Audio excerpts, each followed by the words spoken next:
ಸಿಹಿ ಕಾಟಕ್ಕೆ ಜೀವ ಪರದಾಡಿದೆ. ಮರೆಸುವೆ ಮೈ ಮರೆಸುವೆ ನೀ ನನ್ನ ರವಳಿಕೆ. ಹಾದಿ ಮುಳ್ಳು ಅಂಗಾಲಲ್ಲಿ ನುಗ್ಗಿ. ಹಾಯ್ ಫ್ರೆಂಡ್ಸ್, ಎಲ್ಲರಿಗೂ ನಮಸ್ತೆ. ನಾನಿವತ್ತು ಜೀರಾ ರೈಸ್ ಯಾವ ಥರ ಮಾಡೋದಂತ ತೋರಿಸ್ಕೊಡ್ತಾ ಇದ್ದೀನಿ. ಅದಕ್ಕೆ ಯಾವ್ಯಾವ ಪದಾರ್ಥ ಬೇಕು ಅಂತ ತೋರಿಸ್ತೀನಿ ಬನ್ನಿ. ಈಗ ನೋಡಿ, ನಾನು 3 ರಿಂದ 4 ಹಸಿಮೆಣಸಿನ್ಕಾಯಿಯನ್ನು ಮಧ್ಯ ಸೀಳ್ಕೊಂಡು ಹೆಚ್ಕೊಂಡು ಇಟ್ಕೊಂಡಿದ್ದೀನಿ.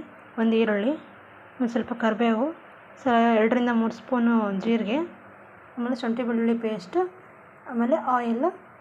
ಈಗ ಯಾವ ಥರ ಮಾಡೋದಂತ ತೋರಿಸ್ತೀನಿ ಬನ್ನಿ. ಇಲ್ಲೊಂದು ಸ್ವಲ್ಪ ಕುಕ್ಕರ್ ಇಟ್ಕೊಂಡು, ಕುಕ್ಕರ್ ಸ್ವಲ್ಪ ಕಾದ್ಮೇಲೆ ಸ್ವಲ್ಪ ಎಣ್ಣೆ,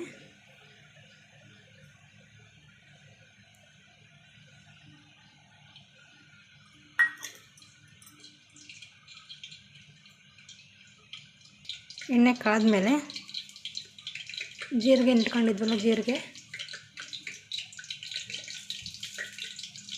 ಕರಿಬೇವು,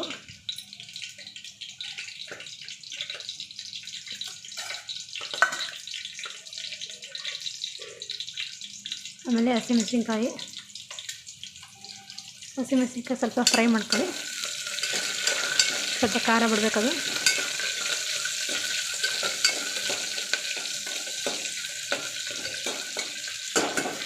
ಫ್ರೈ ಆದಮೇಲೆ ಈರುಳ್ಳಿ ಹಾಕೋಣ.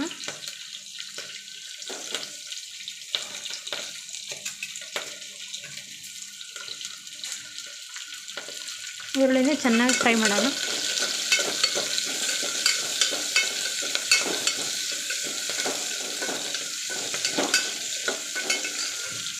ಈರುಳ್ಳಿ ಚೆನ್ನಾಗಿ ಫ್ರೈ ಆದಮೇಲೆ ಶುಂಠಿ ಬೆಳ್ಳುಳ್ಳಿ ಪೇಸ್ಟು,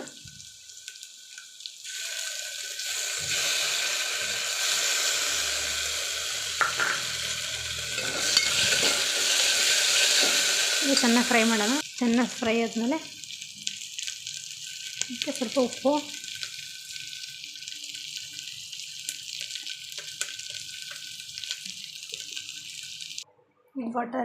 ಈ ಲೋಟದಲ್ಲಿ 2 ಗ್ಲಾಸ್ ನೀರು ಹಾಕಿದ್ದೀನಿ. ನಾನು 1 ಕಪ್ ಮಾಡ್ತಾ ಇರೋದ್ರಿಂದ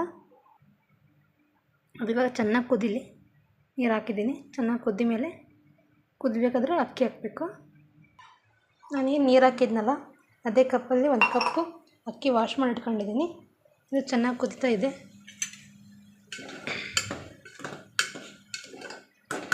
ಚೆನ್ನಾಗಿ ಕುದೀತಿದೆ. ಕುದಿಬೇಕಾದ್ರೆ ಸ್ವಲ್ಪ ಟೇಸ್ಟ್ ನೋಡಿ. ಉಪ್ಪು ಏನಾದರೂ ಕಡಿಮೆ ಆಗಿದ್ದರೆ ಇವಾಗ ಹಾಕೋಬೇಕು. ಚೆನ್ನಾಗಿ ಕುದೀತಾ ಇದೆ. ನಾನು ಇವಾಗ ಅಕ್ಕಿ ಹಾಕ್ತೀನಿ.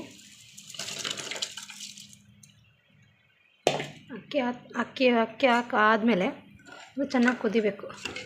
ಚೆನ್ನಾಗಿ ಕುದ್ದ ಮೇಲೆ ಕುಕ್ಕರ್ ಕ್ಲೋಸ್ ಮಾಡಿದರೆ ಅನ್ನ ಚೆನ್ನಾಗಿ ಉದ್ರ ಬರುತ್ತೆ.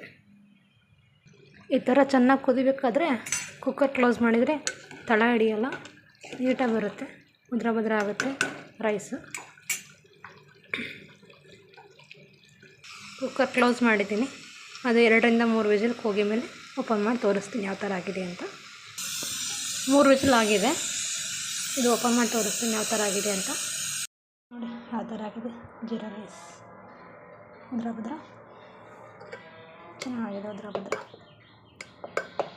ಈ ವಿಡಿಯೋ ನಿಮಗೆ ಇಷ್ಟ ಆಗಿದ್ದರೆ ಪ್ಲೀಸ್ ಲೈಕ್ ಮಾಡಿ, ಶೇರ್ ಮಾಡಿ, ಕಮೆಂಟ್ ಮಾಡಿ, ಹಾಗೆ ಸಬ್ಸ್ಕ್ರೈಬ್ ಮಾಡಿ. ನಿಮಗೆ ಈ ಥರ ಹೊಸ ವಿಡಿಯೋಗಳು ಏನಾದರೂ ಬೇಕಾದರೆ ಪ್ಲೀಸ್ ನನ್ನ ಚಾನಲ್ನ ಸಬ್ಸ್ಕ್ರೈಬ್ ಮಾಡಿ ಪ್ಲೀಸ್.